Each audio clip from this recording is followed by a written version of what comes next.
मैं आजाद था, आजाद हूं, आजाद रहूंगा, ठान कर आखिरी सांस तक चंद्रशेखर रहे आजाद। महज 15 साल में मिली थी कोरों की सजा, इस कांड से हिला डाली थी ब्रिटिश सरकार। जानिए कैसे चंद्रशेखर तिवारी से बन गए चंद्रशेखर आजाद। भारत को अंग्रेजों से आजादी दिलाने में अहम भूमिका निभाने वाले महान क्रांतिकारी चंद्रशेखर आजाद की आज जयंती है। उनका जन्म 23 जुलाई 1906 को मध्य प्रदेश के झाबुआ जिले के भावरा नामक स्थान पर हुआ था। उनके बचपन का पूरा नाम चंद्रशेखर तिवारी था, लेकिन 14 साल की उम्र में उनके साथ कुछ ऐसा घटा जिसके बाद आजाद उपनाम उनकी पहचान बन गई। पढ़ाई से ज्यादा चंद्रशेखर का मन खेल कूद और अन्य गतिविधियों में लगा रहता था। जालियांवाला बाग कांड के दौरान आजाद बनारस में पढ़ाई कर रहे थे। इस घटना ने बचपन में ही चंद्रशेखर को अंदर से झकझोर दिया था। उसी दौरान उन्होंने ठान ली थी कि वह ईंट का जवाब पत्थर से देंगे। चंद्रशेखर आजाद 14 साल की उम्र में बनारस में पढ़ाई करने गए थे। साल 1920-21 में वह गांधी जी से प्रभावित होकर उनके असहयोग आंदोलन से जुड़ गए।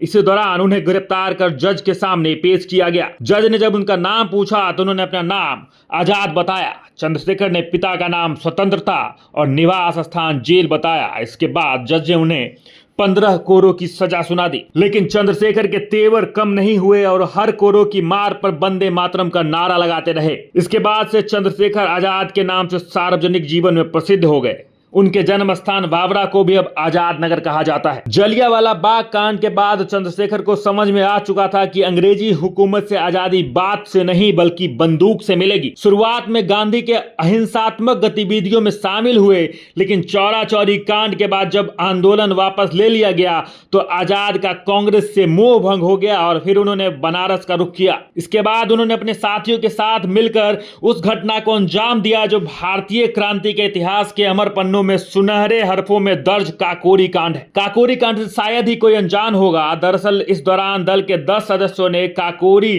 ट्रेन लूट को अंजाम दिया था और अंग्रेजों को खुली चुनौती दे डाली थी। इस कांड के लिए देश के महान क्रांतिकारी राम प्रसाद बिस्मिल, अशफाक उल्लाह खान, राजेंद्र नाथ लाहिरी और ठाकुर रोशन सिंह को फांसी की सजा सुनाई गई थी। इस घटना के बाद दल के ज्यादातर सदस्य गिरफ्तार कर लिए गए और दल बिखर गया। इसके बाद आजाद के सामने एक बार फिर से दल खड़ा करने का संकट आ गया। हालांकि अंग्रेज सरकार आजाद को पकड़ने की कोशिश में लगातार लगी हुई थी। अंग्रेज सरकार ने राजगुरु भगत सिंह और सुखदेव की सजा को किसी तरह उम्र कैद में बदलने के लिए इलाहाबाद पहुंचे। उस दौरान अंग्रेजी हुकूमत को इसकी भनक लग गई कि आजाद एलिफेंट पार्क में छुपे हैं। उस पार्क को हजारों पुलिस वालों ने घेर लिया और उन्हें आत्मसमर्पण के लिए कहा, लेकिन उस दौरान वो अंग्रेजों से अकेले लोहा लेने लगे। इस लड़ाई में 20 मिनट तक अकेले अंग्रेजों का सामना करने के दौरान वो बुरी तरह से घायल हो चुके थे। आजाद ने लड़ते हुए शहीद हो जाना ठीक समझा और इसके बाद आजाद ने अपनी बंदूक से ही अपनी जान ले ली और वाकई में आखिरी सांस तक वो अंग्रेजों के हाथ नहीं लगे और वो आखिरी सांस तक आजाद रहे। चंद्रशेखर ने एलिफेंट पार्क इलाहाबाद में साल 1931 में समाजवादी क्रांति का आह्वान किया था और वह कहते थे कि अंग्रेज उन्हें कभी ना पकड़ पाएंगे और ना ही ब्रिटिश सरकार उन्हें फांसी दे सकेगी। इसलिए अंग्रेजों की गोलियों का सामना करते हुए 27 फरवरी 1931 को इसी पार्क में अपने प्राण त्याग दिए।